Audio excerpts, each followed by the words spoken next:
गुरु तुम हो ज्ञानी ज्ञान के दाता, मुनि गुरुवर को करके प्रणाम। गाऊं मैं ध्याऊं मैं सुबह शाम, तुलक सागर एक नाम एक नाम।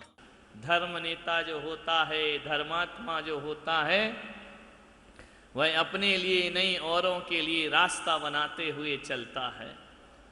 आज ये जिन शरणम तीर्थ यहाँ पर बन रहा है, हमारे लिए नहीं है, सबके लिए, समाज के लिए, लोगों के लिए, जिन शासन के लिए, जैन धर्म की प्रभावना के लिए और जैन धर्म को दीर्घायु प्रदान करने के लिए तीर्थों का निर्माण होता है। इनसे धर्म आगे बढ़ता है। पंचम काल के अंत तक जिन शासन को आगे बढ़ाना है तो धर्म आयतन, धर्म क्षेत्र, साधु संत, धर्म कथा, धर्म श्रवण, धर्म की आस्था, यही इस धर्म को आगे बढ़ा सकती। तो ऐसे धर्म से जोड़ने के लिए इन विधानों का आयोजन हुआ।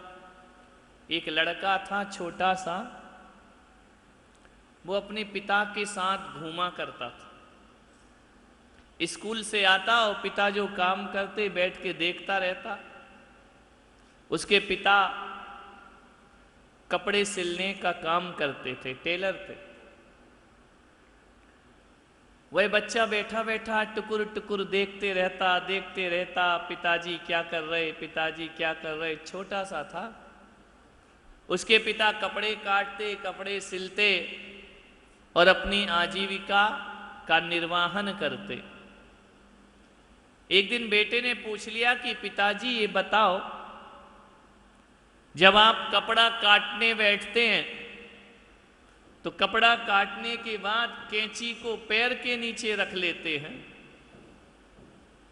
और जो छोटी सी पतली सी सुई है उसको टोपी में लगा के रखते हैं। ऐसा क्यों? कैंची तो बड़ी होती है और सुई छोटी होती है, उसको आप टोपी पे लगाते हो और कैंची को आप नीचे रखते हो जमीन पर। बात क्या है? पिता ने कहा, बेटा ये जीवन का बहुत बड़ा संदेश है, ये केवल मेरी आजीविका का साधन नहीं है, ये बहुत बड़ा संदेश है। और आज मैं बहुत खुश हूं कि तूने मुझसे इस तरह का प्रश्न किया। बोले, देख बेटा, कैंची पैरों के नीचे रहती है। बोले, क्यों? बोले, कपड़े को काटने का काम करती है। तो जो भी काटने का काम करता है वो चरणों में पड़ा रहता है, वो नीचे होता है, वो धरती पर होता है, उसका उत्थान नहीं होता, उसका पतन हुआ करता है।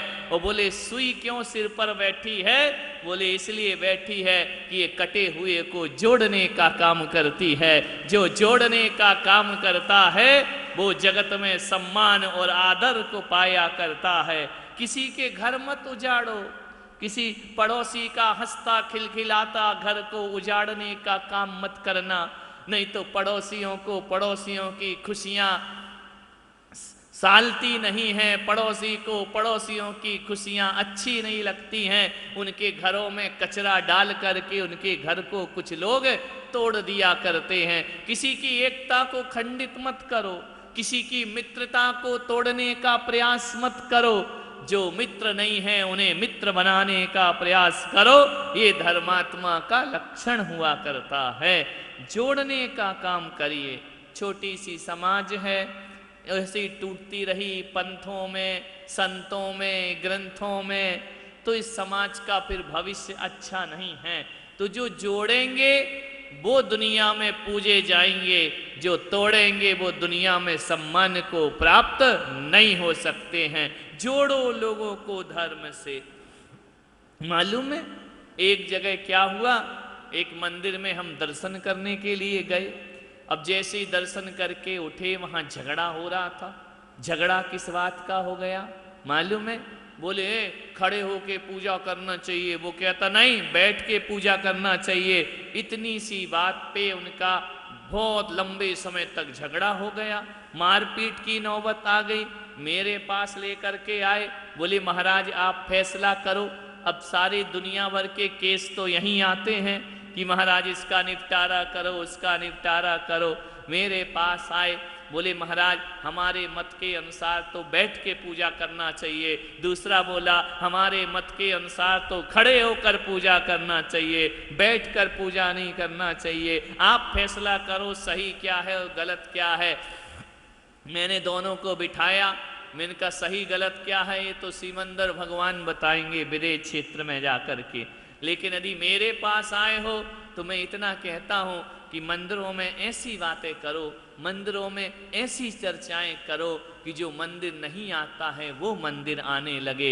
ऐसी बातें मत करो कि जो आ रहा है वो कल से आना बंद कर दे, वो धर्मात्मा होता है। इस तरह के झगड़े करोगे, एक की तरफ फैसला दे दो, वो कल कहेगा मैं तो नहीं आता, मैं तो उस मंदिर में जाऊंगा जहां खड़े होकर के पूजा होती है। ऐसी बातें मत करिए। किसी बच्चे ने भगवान का अभिषेक किया, अब गलती से उसके हाथ से कलश गिर गया, हमारे बुजुर्ग इतने तमतमा जाते हैं, देख के नहीं करता है, गिरा दिया नरक जाएगा, पाप पड़ेगा। अरे गिर गया तो गिर गया, क्या बिगड़ गया, इतने से कलश गिरने में नरक चला जाएगा। एक बात ध्यान रखना, अब वो कलश उठे या ना उठे, बच्चा सोचेगा यार एक तो अभिषेक करो, गलती हो जाए तो इन बुजुर्गों की डांट खाओ। वो कहता है ठीक है कल से हम मंदिर ही नहीं जाएंगे। ध्यान रखना, वो मंदिर आना बंद कर देता है। ध्यान रखिए, ऐसे कोई धर्म के ठेकेदार मत बनो कि जो हम कह रहे हैं वही सही है।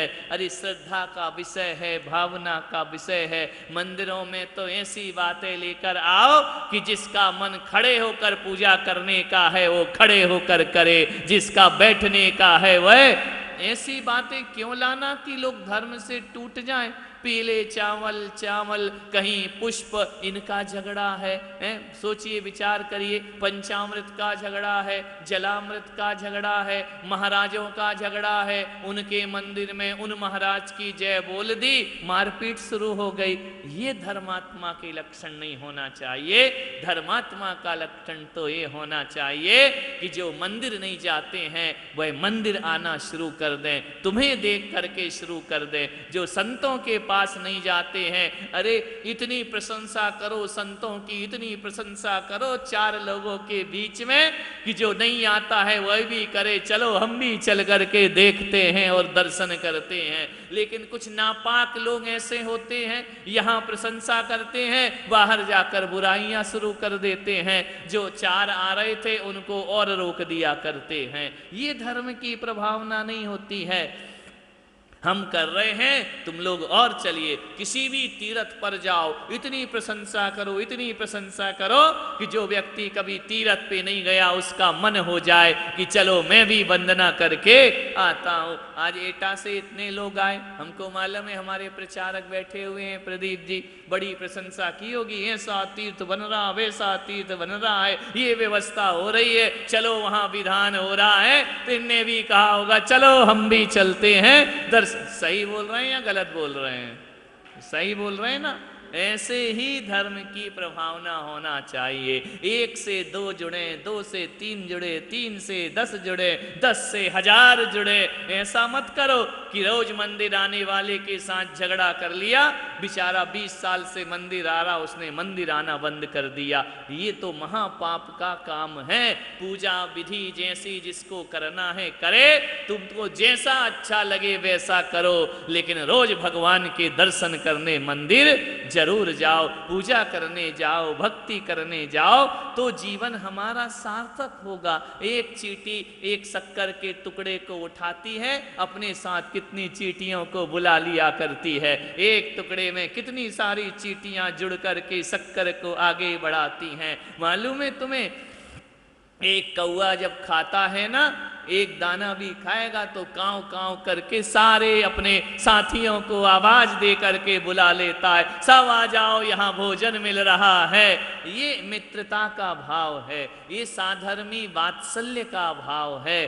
कड़ी से कड़ी जोड़ो, एक से एक को जोड़ो, तो जीवन हमारा सार्थक और सफल होता है। समोसरण क्या होता है भगवान का? समोसरण का मतलब है ऐसी समोसरण की रचना करो जिसको देखने के लिए पूरी राजधानी उमड़ पड़े। कैसे भगवान का समूह शरण। भगवान तो प्रवचन पेड़ के नीचे भी दे सकते थे, भगवान को तो दिव्य ध्वनि कहीं भी कर देते, लेकिन कुबेर जैसा उनका भक्त, सौधर्म जैसा उनका भक्त, सौधर्म इंद्र कहता है मेरे भगवान को केवल ज्ञान हुआ है, सारे जगत को शरण मिलना चाहिए, इसलिए सुंदर से समूह शरण की वह रचना। कई लोग तो सुंदरता देखने आते हैं, कई लोग तो यही देखने आते हैं, समूह शरण शब्द नहीं सुना कभी जिंदगी में, क्या होता है समूह शरण। गांव के लोग बोले चलो देख करके आते हैं, और जैसे ही भगवान के समूह शरण में पहुंचते हैं, दर्शन करके अपना जीवन धन्य कर लिया। इसलिए ये रचना होती है। प्रवचन तो कहीं भी हो सकता है, क्या दिक्कत है, विधान तो घर बैठकर भी हो सकता है, लेकिन ये सब प्रभावना के अंग होते हैं। लोग इनसे जुड़ते हैं, जुड़ करके उनके अंदर भगवान के प्रति श्रद्धा पैदा होती है। श्रद्धा पैदा होने से सम्यक दर्शन की भूमिका बन जाया करती है। इसलिए ये सब ताम झाम किया जाता है। मालूम है, एक पेन देना है किसी को गिफ्ट में, कितनी पैकिंग होती है। बड़ा सुंदर सा कागज लगेगा, उसमें प्लास्टिक का फीता लगेगा, फिर उससे फूल बनाया जाएगा, फिर उस पर लिखा जाएगा कॉम्प्लीमेंट्स विथ यू, ये सब लिख करके आप भेजते हो। क्यों इतना? पेन ऐसे भी तो दे सकते हो, ऐसे दोगे तो वो उपहार नहीं कहलाएगा। वह ऐसे ही पेन पकड़ा दिया है, लेकिन उपहार देने, आजकल ये हो गया जमाना कि माल से ज्यादा पैकिंग महंगी हो गई है, पैक कराना महंगा हो गया, क्योंकि बिना पैकिंग के तो वह उपहार नहीं लगता है। वैसे ही धर्म में भी पैकिंग की जरूरत है। ये मुकुट टुकुट बांध के बिठा दिए, ये वस्त्राभूषण पहना दिए, क्यों? दूसरा देखेगा तो कहेगा ऐसा विधान का अवसर हमको भी उठाना चाहिए, हमको भी करना चाहिए। ऐसी हुक पैदा हो जाए, लोगों की लगन पैदा हो जाए, लोग धर्म से जुड़ना प्रारंभ कर दें। पंच कल्याणक का इतना बड़ा रूप क्यों दिया जाता है? हजारों लोगों को पता चल जाए भव्य जिनालय का निर्माण हुआ है, जिनेंद्र भगवान की प्रतिमा विराजमान की है, जो कभी नहीं आते वह भी आकर के भगवान के दर्शन कर लेते। ये होती है धर्म वात्सल्यता। ध्यान रखना, वात्सल्य अंग का अर्थ होता है इस तरह से वात्सल्य भाव लाओ, लोगों धर्म से जुड़ जाएं। आज कहते रात में मत खाना, तुम खाओगे तो बताओ हमारा क्या बिगड़ेगा? बोलो, हमको नरक हो जाएगा क्या? नहीं होगा। लेकिन क्या करते हैं? कहें सीख गुरु करुणाधार, करुणा के कारण ये संसार में फंसे भोगी लोग, संसारी लोग, इनसे त्याग नहीं होता, इनसे संयम नहीं होता। फिर गुरु के मन में करुणा आती है, ये संयम त्याग नहीं करेंगे तो इनका क्या होगा, इनका कल्याण कैसे होगा? ये भी धर्म ध्यान है। जगत का कल्याण कैसे हो, ये भावना भाना धर्म ध्यान का अंग हुआ करता है। यही करुणा भाव रखकर मुनि अपने भक्तों को शिक्षा देते हैं, रात में मत खाइए, आलू प्याज मत खाइए, इसमें तुम्हारा हित है, तुम्हारा कल्याण है। क्योंकि तुम तो समझते नहीं कल्याण किसमें और किसमें नहीं है, ये बात तो गुरुओं के द्वारा पता चलती है। तो आप सब संयम लेते हैं, व्रत नियम लेते हैं, दर्शन करते हैं, पूजा भक्ति करते हैं, इससे तुम्हारा कल्याण होता है, तुम्हारा उद्धार होता है। एको जिनेंद्र भगवान की पूजा, ये ही तुम्हारे कल्याण में समर्थ है, और कोई तुम्हारा कल्याण नहीं कर सकता है। अरिहंत भगवान के अतिरिक्त हमारा उद्धार पंच परमेष्टि के अतिरिक्त कोई भी नहीं कर सकता है। इनकी भक्ति में लगे रहो, रात दिन पाप में लीन रहते हैं, व्यापार में लीन रहते हैं, पंच पाप में लीन है आत्मा हमारी, विषय भोगों में आपाद कंठ डूबे हुए हैं। ये तो गुरुओं की करुणा है, जो थोड़ी देर को बाहर निकाल कर धर्म ध्यान करा दिया करते हैं, जीवन का उद्धार कर दिया करते हैं। अब यहाँ नहीं आते तो कहाँ होते? घर में होते। वही प्रपंच, वही गृहस्थी, वही आर्तरोध परिणाम। आज सुबह से यहाँ धर्म ध्यान हो रहा है, सुबह से शुभोपयोग हो रहा है। यही जीवन की असली कमाई है। इतने दूर दूर से आ रहे हैं, किराया लगा रहे, पैसा लगा रहे, दान कर रहे, चले आ रहे। अब एटा कहाँ है? 24 घंटे का रास्ता होगा यहाँ से, होगा या नहीं? 24 घंटे आना और 24 घंटे जाना। क्या सोच रहे हो कि विधान में पुण्य कमाया है? नहीं। जैसे ही एटा पहुंचे, स्टेशन पहुंचे, एटा में स्टेशन है क्या? रेलवे नहीं है ना, बस है ना। बस से मथुरा आए, आगरा आए, और अच्छा गाड़ी से आए। जैसे ही गाड़ी में सामान रखा, गाड़ी की चाबी घूमी और पुण्य प्रारंभ हो जाया करता है। वहीं से पुण्य हाँ, विधान का पुण्य वहीं से लगना शुरू हो गया। ध्यान रखना, संत मिलन को चालिए तज माया अभिमान, ज्यों ज्यों पग आगे धरे कोटि यज्ञ फल जान। कहा है कि संत दर्शन को चलते हो ना, अपने घर से माया और अभिमान को छोड़ करके चलोगे तो एक एक ज्यों ज्यों पग आगे धरे कोटि यज्ञ फल जान। करोड़ों यज्ञों का फल एक एक कदम में प्राप्त हुआ करता है। जब चिंतो तब सहस फल लखा, फल अनेक। विचार करिए, जब तुमने चिंतन किया, चलना है, सहस फल, सहस गुना पुण्य प्रारंभ हो जाया करता है। चलते चलते पहुंच गए, 1000 गुना फल प्राप्त होता है। और यहां बैठ करके विधान कर लिया, अनंत गुना पुण्य हमको प्राप्त हो जाया करता है। विचार करिए, चिंतन करने से भी जीवन का कल्याण होता है। आप तो यहाँ आकर चिंतन भी कर रहे, पूजन भी कर रहे, रास्ते भर यही चला होगा,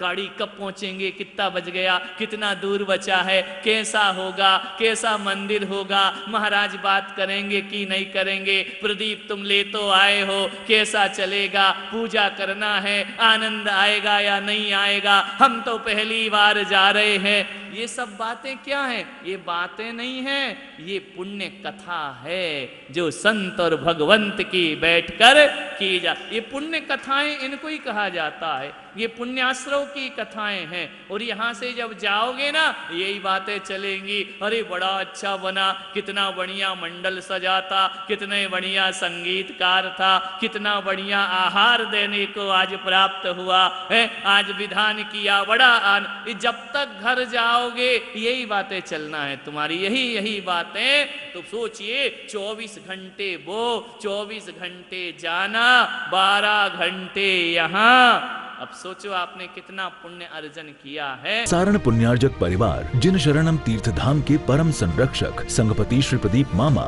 प्रतिभा मामी, भोपाल।